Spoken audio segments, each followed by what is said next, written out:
আজকের গল্পটা হচ্ছে বেস্ট ফ্রেন্ডকে নিয়ে, যারা একই পাড়ায় একই সাথে বড় হয়েছে, একই স্কুলে একই ক্লাসে লেখাপড়া করেছে। একটু মনোযোগ দিয়ে শোনেন, আমাদের প্রত্যেকের জীবনে এমন একটা হলেও বন্ধু আছে, দুজনের প্রতিদিন কথা না হলে দিন কাটতো না। যে যেখানেই থাকুক না কেন, সারাদিনের সিক্রেট কথাগুলো শেয়ার না করতে পারলে তাদের রাতে ঘুমিয়ে আসতো না। এভাবেই তাদের বন্ধুত্ব 10টি বছর কেটে গেল। আর একটি বন্ধু 10 বছর টিকে থাকা এটা কোনো সহজ কথা নয়। তাদের দুজনের মধ্যে একজনের নাম সিধু, যে ছিল হিন্দু, আরেকজন হলো আদি, যে হলো মুসলিম। তারা দুজন ধর্মীয় দিক থেকে ভিন্ন হলেও তাদের বন্ধুত্বের মধ্যে এটা নিয়ে কোনো প্রভাব ছিল না। তারা একই সাথে কলেজে উঠলো আর একই কলেজে ভর্তি হলো। বলে রাখা ভালো, সিধু ছিল একটু শান্ত স্বভাবের, লজ্জার ভাবটা একটু বেশি ছিল তার। আদি আবার ছিল এদিকে বিপরীত, খুবই চালাক। সে খুব সহজেই সে যে কারোর সাথে মিশে যেতে পারতো। কলেজ জীবনে আদি একটা মেয়ের সাথে সম্পর্কে জড়িয়ে পড়ে। আদি মেয়েটাকে অনেক ভালোবাসতো, তবে মেয়েটা আদিকে ভালোবাসতো না, আদির সাথে শুধু টাইম পাস করতো। সিধু একটু বোকা টাইপের হলেও মেয়েটা যে ভালো না এটা সে খুব ভালোভাবেই জানতো, কিন্তু আদি তাকে অনেক ভালোবাসতো বলে এই ব্যাপারে সে কখনোই কিছু বলতো না। একদিন বিকেল বেলা সিধু দেখতে পেল সেই মেয়েটি একটি পার্কে অন্য একটি ছেলের সাথে হাত ধরে বসে আছে। এমন ভাবে বসে আছে দেখেই মনে হচ্ছে ওখানে স্বামী স্ত্রী বসে আছে। তারপর সিধু দৌড়ে চলে গেল আদির বাসায়, আর সেখানে যাওয়ার পর সমস্ত ঘটনা খুলে বলল। সমস্ত ঘটনা শুনে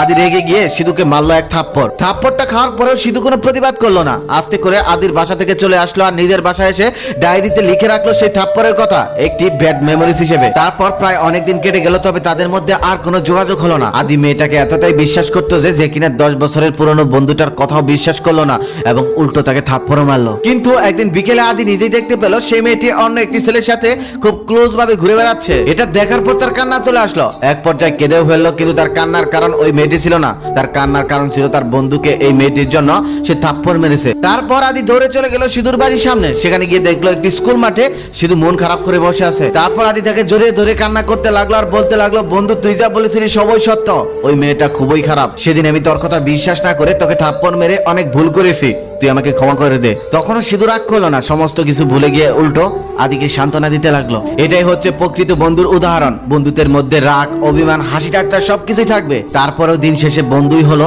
একে অপরের খুব ভালো সঙ্গী। জীবনে চলার পথে অনেক মানুষের সাথে পরিচয় হয়, অনেকের সাথে বন্ধুত্বের সম্পর্ক হয়, তবে আমি মনে করি পৃথিবীর সব থেকে ভালো বন্ধু হলো বাল্যকালে সে একসাথে বড় হওয়ার বন্ধুগুলো, যারা তোমার মনের খবর জানে, যারা তোমার পছন্দ অপছন্দ জানে, যারা খুব ভালোভাবে জানে তুমি কিতে বেশি খুশি হও, যারা খুব ভালোভাবে জানে তুমি কিতে অনেক বেশি রেগে যাও, যারা জানে শৈশবে তোমার দুর্বলতার কথা, যারা জানে জীবনের প্রথম তুমি কোথায় কার কাছে পেয়েছিলে ব্যথা, যারা তোমার সোনালী দিনগুলো সাক্ষী, তারা হলো তোমার বাল্যকালের বন্ধু। আম চুরি, জাম চুরি, কাঁঠাল চুরি, লিচু চুরি, কত চুরির খবরই না জানে তারা। সেই দিনগুলো আজও মাঝরাতে মনে পড়ে সেই পুরনো বন্ধুগুলোর কথা, যাদের সাথে সময়ের কোনো পরিকল্পনা ছিল না।